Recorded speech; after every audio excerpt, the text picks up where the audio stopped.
আজই ডাউনলোড করুন আর এনজয় করুন আপনার পছন্দের শো। আমি মেলাতে পারছি না, এই মানুষটাই ওটির ভেতরে আদিকে খুনি বলে ফাঁসিতে চড়াচ্ছিল। সুদর্শন বাবুর কি শখে মাথার ঠিক নেই নাকি? বারবার কেন ভুল বুঝছেন আপনারা? আমরা যদি এই ঘটনাটা ঘটাতাম তাহলে আমরা এত জোর গলায় এই কথাগুলো বলতে পারতাম না আপনাদের কাছে। এই যে অফিসার, তাকান ওদের দিকে তাকান। অন্যায়টা ওরা করেছে তাই মাথা নিচু করে দাঁড়িয়ে রয়েছে, তাকান ওদের দিকে, দেখুন প্লিজ। আর এটাকে না গিল্ট ফিলিংস বলে। থামুন, ডাক্তার শেখাচ্ছেন আমাদের। আপনারা আপনাদের কাজটাই তো ভুলে গেছেন। একটা ডাক্তারের কি কাজ? মানুষকে বাঁচানো। আপনাদেরকে মানুষ ভগবানের স্থান দেন, আর আপনারা কি করলেন? একজনকে মেরে ফেললেন।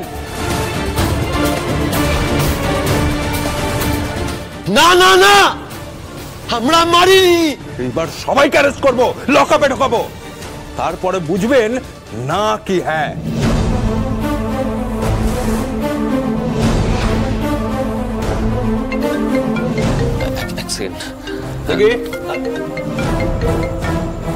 Hello madam.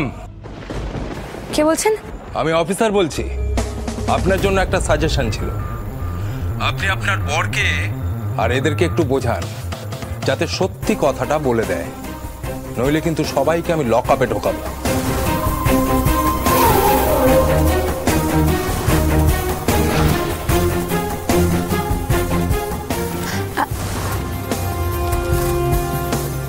মানে এটা কি? ওই ছবিগুলোর জন্যই পুলিশেরা আদিদেরকে এরকম ভুল বুঝছে, কিন্তু প্রশ্ন হচ্ছে ওই ছবি ভিডিও এগুলো করলোটা কে? ছবিগুলো তুললো কে?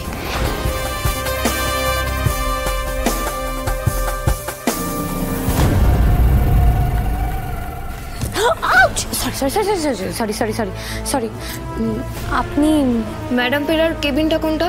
আসলে উনি আমার মাসি হন, দা ভাইয়ের খবরটা পেলাম তাই আর কি। ডান দিক দিয়ে সোজা যাবেন, যে কেবিনটা দেখতে পাবেন সেটাই ম্যাডাম বেরার কেবিন।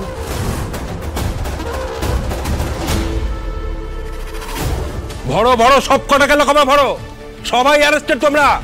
তোমরা একটা গ্যাং। স্যার আপনি ভুল বুঝছেন স্যার, এখানে সবাই এক দলে নেই।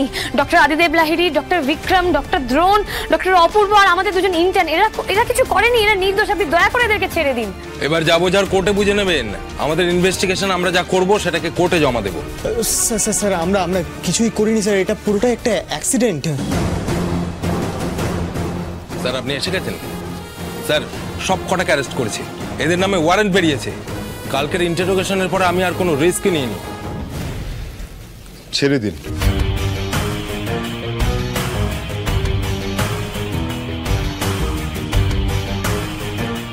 স্যার কি বললেন? আর একবার বলুন। বেল হয়ে গেছে। টিটো, নীলাঞ্জন এদের ছেড়ে দিন আপনি। স্যার কি বলছেন স্যার? আপনার ছেলের এই অবস্থার জন্য যারা দায়ী আপনি তাদের বেল করাতে এসেছেন? নীলাঞ্জনরা আমার কলেজের ছেলে, ওই কলেজের ডিন আমি। অফিসার দত্ত, আমি জানি কতটা অধ্যাবসায় থাকলে, কতটা মেধা থাকলে আমার কলেজের একটা সিট সিকিউর করা যায়। আপনি কি বলতে চাইছেন স্যার? হাজার স্বপ্ন নিয়ে ছেলেগুলো মেডিকেল কলেজে এসেছে, তার জন্য ছোট থেকে অনেক পড়াশোনা করতে হয়েছে। ওদেরকে নিয়ে ওদের মা বাবার অনেক আশা আকাঙ্ক্ষা সব ভেঙে যাবে স্যার? মিস্টার দত্ত, আমি তো একজন বাবা, সদ্য স্বপ্ন ভেঙেছে, তার কি কষ্ট সেটা আমার চেয়ে ভালো আর কে জানবে বলুন? আপনি সত্যি সত্যি ওদের বেল করাবেন? কিন্তু স্যার এখানে একজনের প্রাণ গেছে। দেখুন, কলেজের সিনিয়ররা জুনিয়রদের সঙ্গে অনেক সময় এরকম ঠাট্টা তামাশা করে থাকে, কিন্তু হ্যাঁ, এখানে বাড়তে বাড়তে যে জিনিসটা এই জায়গায় যাবে তারা হয়তো বুঝতে পারেনি। আমি মানছি ওরা অন্যায় করেছে, কিন্তু ওদের শাস্তি দিয়ে ওদের কেরিয়ার, ওদের স্বপ্ন, ওদের মা বাবার এই এত আশা আকাঙ্ক্ষা সব ভেঙে দিয়ে আমি কি পাবো? আমার ছেলে পাপানকে ফিরে পেতে?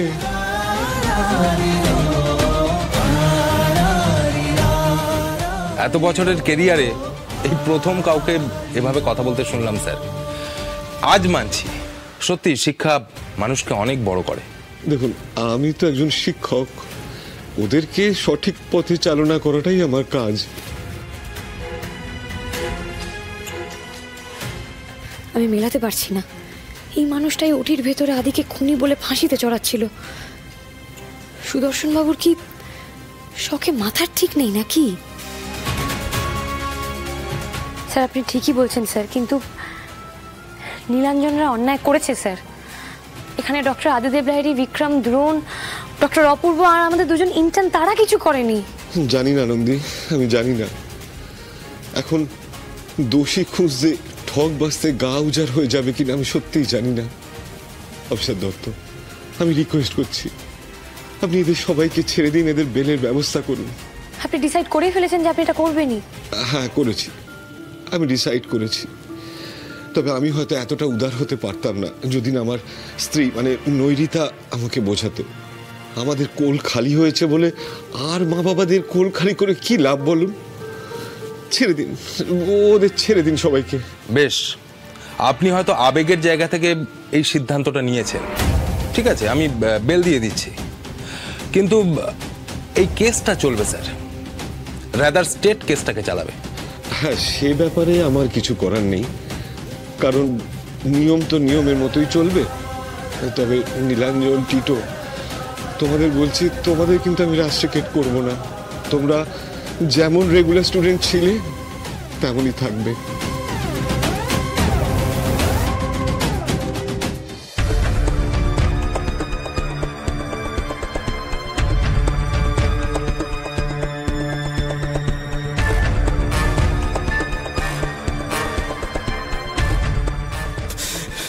প্রীতমকে আজকে ওর বন্ধুর বাড়িতে যেতে হলো। কি যে করি, কিছুতেই ঘুম আসছে না, চোখ বুঝলেই সেই একই দৃশ্য। হে ভগবান, কেন যে দেখতে গেলাম আমি। ওইভাবেই নিচে পড়ে আছে, চারিদিকে চারিদিকে রক্ত।